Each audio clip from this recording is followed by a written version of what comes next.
Ok.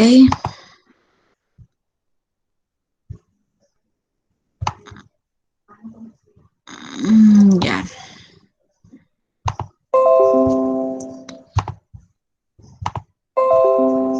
Ok.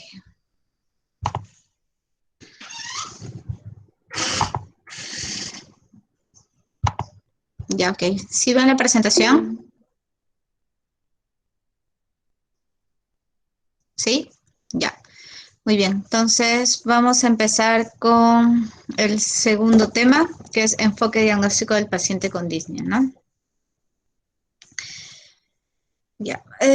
Para esto es fundamental para el estudio de la disnea lo que es la historia clínica, ¿no? La historia clínica básicamente consiste en la recopilación en orden cronológico de los síntomas, signos y datos de laboratorio o gabinete relativos al estado de salud de un individuo, ¿ya?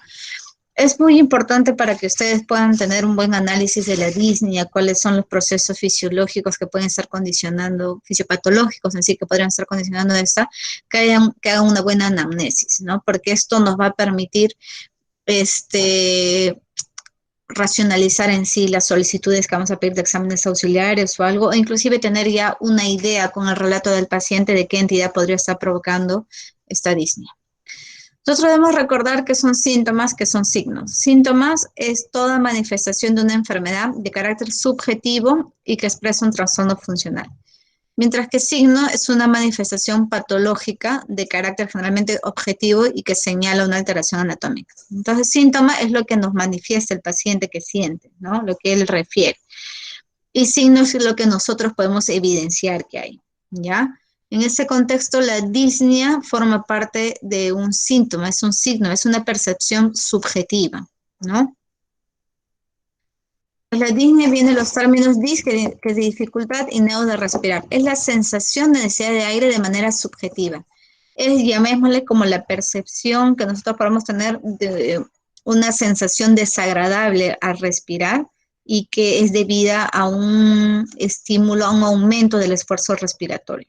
¿Ya? Es una sensación que vamos a tener y que esta va a ser básicamente de tipo emocional y puede estar influenciada no solo por los cambios o las alteraciones fisiológicas, sino también por eh, la influencia psicocultural que pueda tener el individuo, ¿no?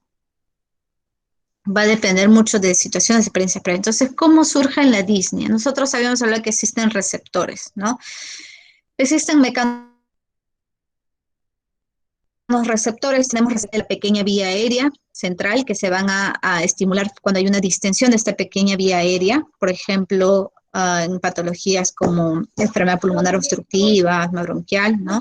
También tenemos receptores que van a los receptores J, que se van a ver influenciados por una alteración a nivel intersticio, una distensión y congestión de los capilares pulmonares, ¿no? Y también tenemos otros receptores que van a estar a nivel de lo que es la pared torácica, ¿no? Receptores a nivel de la pared torácica, a nivel de los músculos que tienen que ver con la distensión que haya, ¿no? Que básicamente reaccionan frente al estímulo que han recibido, a la variación que existe en la longitud de los músculos y con la sensación de que hay un correcto esfuerzo respiratorio, ¿no? Entonces, estos receptores que se encuentran a nivel también facial, vía aérea central, pulmones, estos receptores van a generar un estímulo. El estímulo va a ser llevado hacia la corteza, ¿no?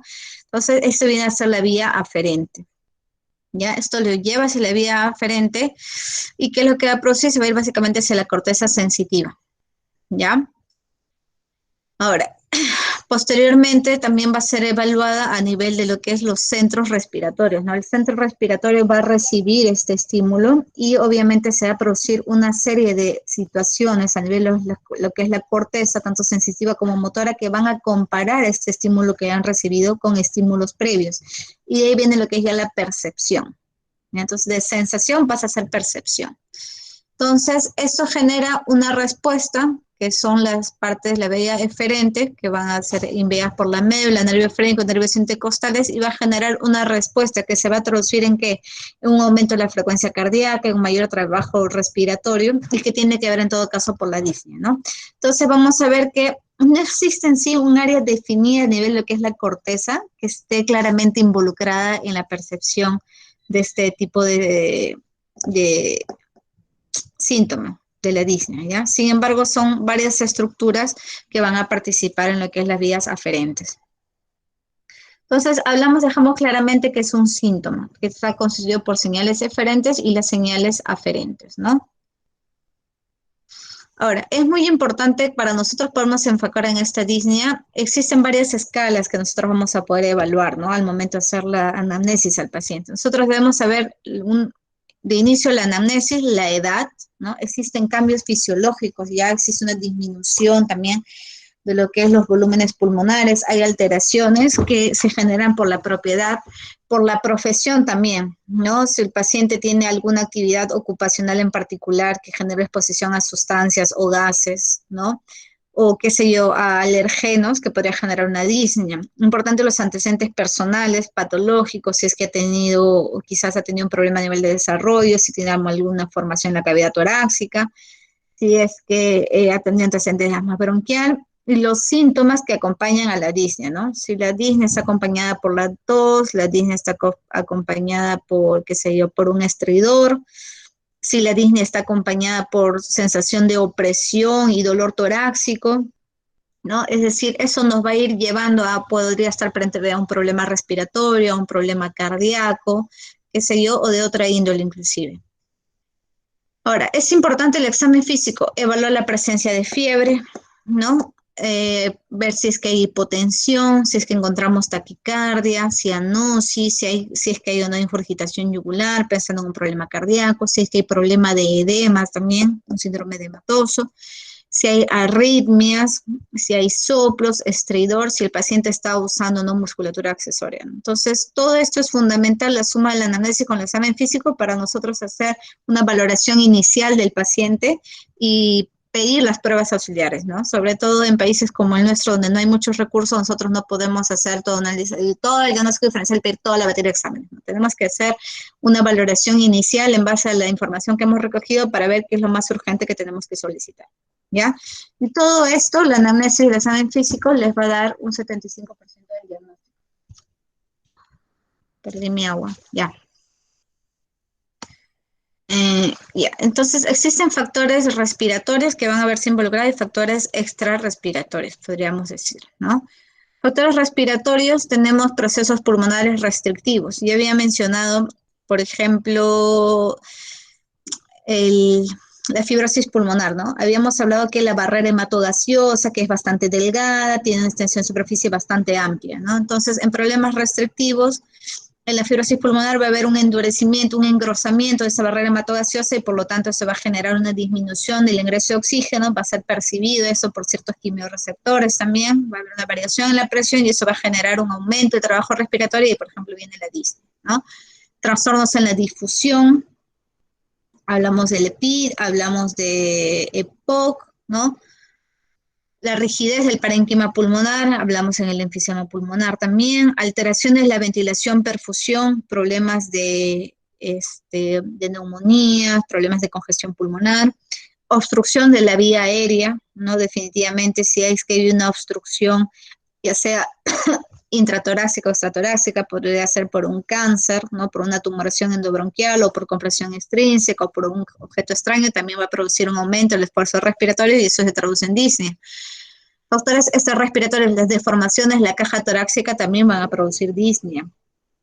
No, si hay alteraciones neuromusculares, problemas tipo Guillain-Barré, que si no, también va a haber una sensación de disnea, ¿no? No hay un adecuado esfuerzo respiratorio, no hay una adecuada oxigenación. Procesos artríticos también, deformaciones en sí anatómica propiamente, óseas y todo. ¿Por qué? Porque estas a la larga conllevan una alteración en el desarrollo de la función pulmonar y conforme uno va envejeciendo haciendo actividades va a demandar un mayor esfuerzo y eso va a traer consigo la disnea también, ¿no? Pérdida de la fuerza muscular, hipaquipleuritis también podría producir, ¿no? Aunque es algo más crónico y va a depender de la magnitud en sí. Disnea inspiratoria, hablamos de la disnea que se causa inspiratoria cuando se produce cuando hay una alteración para el ingreso de aire a los pulmones por una obstrucción de las vías respiratorias que suele ser superiores, ¿no?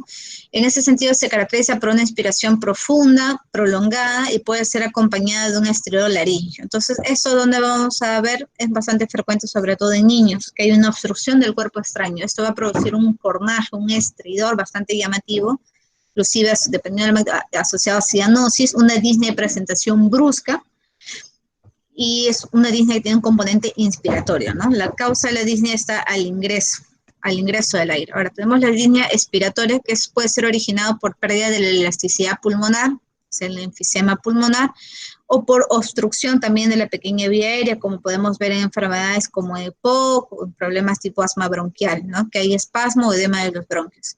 Se va a caracterizar porque la expiración va a ser difícil, la expiración suele ser prolongada y va a estar acompañada de bradipnea también, ¿no? Que es la disminución también que va a haber en la frecuencia. Ahora, la disnea puede ser aguda, que es de presentación en minutos. Ahora es una disnea súbita, por ejemplo, una exacerbación en asma, un tromboembolismo pulmonar, dependiendo si es masivo, un neumotórax a tensión, o puede ser también una disnea crónica, que suele ser semanas, en patología obviamente crónica, como su nombre lo dice, ¿no? Las disneas crónicas suelen tener una evolución prolongada. Estas suelen ser de etiología respiratoria, etiología cardíaca, podría ser organovegetativa o discrásica. La disnea cardíaca suele ser fatalmente progresiva. Suele iniciar con grandes esfuerzos. En un inicio el paciente solo lo percibe cuando tiene que hacer grandes esfuerzos, subir escaleras, qué sé yo, hasta llegar a pequeños esfuerzos, es decir, cuando ya al paciente le cuesta levantarse, asearse, ¿no? Y va a terminar, suele producir una disnea de decúbito, ¿no? ¿Por qué? Porque el proceso edematoso, la absorción que existe a nivel de lo que es los líquidos cuando el paciente está en decúbito genera un mayor retorno venoso y suele producir una mayor congestión pulmonar, y eso va a ser más evidente obviamente cuando el paciente está en decúbito dorsal. La disnea de decúbito entonces tiene que ver con congestión pulmonar. La sangre contenida en el abdomen se va a desplazar hacia el tórax y va a producir una congestión del pulmón. Cuando el corazón es eficiente, va a producir esto evita que se encharque el pulmón, como se menciona, ¿no? Que haya un edema pulmonar. El paciente tiene tendencia, se acostumbra a eso, y él va a ver que el paciente les dice que sí, conforme pasa el tiempo ha tenido la necesidad de usar bastantes almohadas, ¿no? O camas reclinables para poder lograr conciliar el sueño. En grado extremo, el cardíaco ya no puede acostarse, tiene que dormir sentado, desalojando así mayor volumen de sangre hacia el abdomen, y los miembros inferiores ya vienen lo que son los edemas, ¿no? La disnea respiratoria. La disnea, cuando es por patología respiratoria, suele iniciar también a los grandes esfuerzos y puede permanecer también, progresar a medianos o pequeños esfuerzos, ¿ya? No necesariamente se presenta en decúbito. Ahora, puede presentarse al decúbito, suele ser acompañado de tos, por ejemplo, en pacientes que tienen EPOC, o bronquiectasias, hay movilización de secreciones, ¿no? Y en este caso, va a haber también una mejoría de la disnea con la tos, porque se eliminan las secreciones, así como en el paciente asmático, por el proceso inflamatorio que existe, por el edema a nivel de la mucosa bronquial, también va a haber una mejora, también va a haber una presión torácica sibilante, mejora con la tos y mejora lo que es la disnea, ¿no? A diferencia de lo que es el paciente que tiene un problema cardíaco. La disnea del anémico es una disnea progresiva, ¿no? No va a ser evidente. Hay personas que van a llegar a la emergencia recién cuando tienen una hemoglobina de 5 porque no lo perciben. Es una disnea muy progresiva. Rara vez se llega a presentar a decúbito, no es lo frecuente, ¿no? En grandes extremos ya puede presentar edemas, podemos encontrar soplos que suelen ser multifocales, puede haber hepato y esplenomegalia. Y se caracteriza porque hay palidez y hay ausencia de la cianosis, ¿no?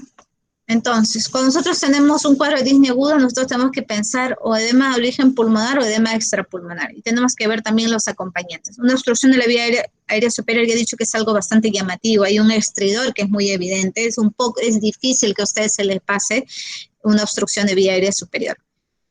Aspiración de cuerpo extraño es la causa más frecuente en niños, ¿no? Va a haber el asma bronquial, una exacerbación, un EPOC exacerbado, broncoespasmo, neumotórax, ¿no? Derrame pleural también puede producir, tromboembolismo pulmonar, un traumatismo torácico. En lo que se refiere al origen extrapulmonar, lo más frecuente, la causa es que haya un edema pulmonar cardiogénico, una hiperventilación por ansiedad, una acidosis metabólica o alteraciones neuromusculares. Estas son las que no están relacionadas propiamente a patología respiratoria.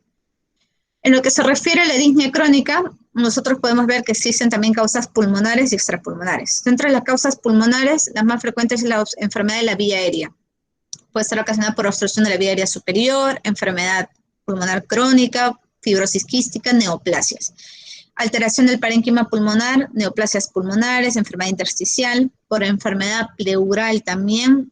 Hay pacientes que tienen derrame pleural recidivante, sobre todo los que son de causas malignas, o pacientes que tienen cirrosis, insuficiencia renal, suelen tener derrames pleurales y suelen convivir con eso y eso genera una disnea que suele ser persistente, ¿no? Alteración vascular pulmonar también, la hipertensión pulmonar, una malformación arteriovenosa, alteraciones de la pared torácica, he dicho que las deformaciones torácicas también van a conllevar a disnea, enfermedad de los músculos respiratorios. Lo que es la causa extrapulmonar a nivel cardiovascular puede ser secundario a arritmia, a cardiopatías, a problemas metabólicos como acidosis metabólica, problemas psicológicos como depresión y otros también podría ser reflujo gastroesofágico, falta de entrenamiento, mal de altura, entre otras causas, no tan frecuentes. Entonces, en lo que se refiere a la disnea aguda, nosotros es necesario que identifiquemos los síntomas que van a acompañar a esta sensación de disnea, ¿ya? Y signos de fracaso ventilatorio inminente, por ejemplo, que hablamos cianótico, que hay un aumento tal en la frecuencia respiratoria con uso de músculos accesorios, donde debe llevar a decir que el paciente está en una disnea muy severa de causa pulmonar y que de repente podría terminar inclusive en una intubación, ¿no? Entonces, si nosotros vemos que hay un signo de fracaso ventilatorio inminente, si hay signos de alarma como un estridor, tendremos que hacer una laringoscopía o hacer una broncoscopía y tratar de extraer, pero lo más probable es que estemos frente a una solución por un cuerpo extraño, un edema de glotis, ¿no? Que sea una reacción severa, anafiláctica, que sí. Ahora, tenemos que valorar obviamente la intubación orotraqueal y la necesidad de RCP. Si vemos que no hay signos de alarma, ya continuamos con una exploración mucho más detallada de la anamnesis, ahondar los antecedentes y ya podemos pedir los exámenes auxiliares, ¿no? De todas maneras, siempre tenemos que hacer, hoy en día debemos tener a la mano lo que es la oximetría de pulso, y también debemos siempre solicitar una radiografía de tórax, ¿no? También podemos pedir, dependiendo de los antecedentes, un análisis de gases arteriales, un electrocardiograma, analíticas, tomando en cuenta los síntomas que nos está refiriendo el paciente, ¿ya? Mientras se realiza la historia, es necesario considerar un inicio simultáneo del tratamiento sindrómico, ¿no? Según los signos que nosotros encontremos. Por ejemplo, si encontramos sibilancia, si hay el antecedente, ya podemos de una vez iniciar la pauta con inhaladores, según lo que ocultemos, ¿no? Tenemos que ver también si el paciente es respiratorio crónico, hay que valorar cuánto era el oxígeno normal que usaba en casa, ¿no? Sacarle un examen de gases arteriales para ver si requiere solamente un oxígeno suplementario, requiere de repente ventilación no invasiva. Y valorar otras pruebas. Si es que no hallamos la causa, tendríamos que pedir de repente una gamografía de ventilación-perfusión, ecografía, si vemos que es un derrame o así. Todos estos exámenes nosotros los tenemos que pedir de manera racional y tomando en cuenta los signos y síntomas que nosotros encontremos al examen físico, ¿ya? Los patrones respiratorios, finalmente. Ahora, dentro de lo que son los patrones respiratorios, nosotros tenemos la respiración de Cheyne-Stokes, que se caracteriza porque son respiraciones progresivamente crecientes. Al principio suelen ser de escasa amplitud y van a alcanzar después varias respiraciones de una máxima amplitud, ¿ya?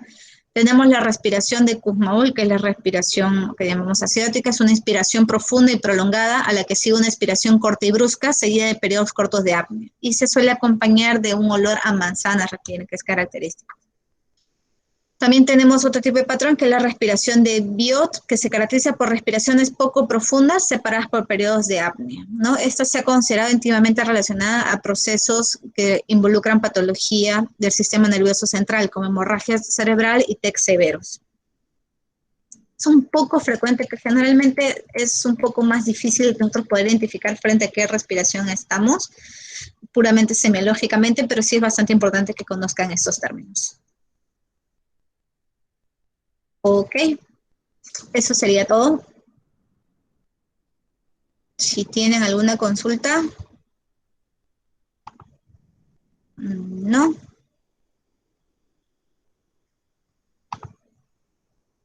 ¿Se durmieron? No, no, ya. Bastante densa, ¿no? La primera clase, sí, ya. Por fisiología respiratoria yo los entiendo totalmente. Así que esta segunda parte la he hecho un poco más breve. De todas maneras, es importante que conozcan cómo es la evaluación. Ya van a tener la oportunidad cuando estén con pacientes de ver la anamnesis, lo fundamental que es, la exploración física también. Ahorita no he detallado mucho porque ya conforme veamos las patologías vamos a ver qué signos son los más comunes, qué le va a permitir identificarse, orientarse a determinada etiología. Así que yo creo que por hoy eso ha sido todo. ¿Sí? Nos vemos entonces en la próxima clase, que creo que está presentada, está programada para el día domingo y este jueves están con el doctor Munger. Cualquier cosa, soy la doctora Silvana La Gala para lo que necesiten. Suerte, chicos.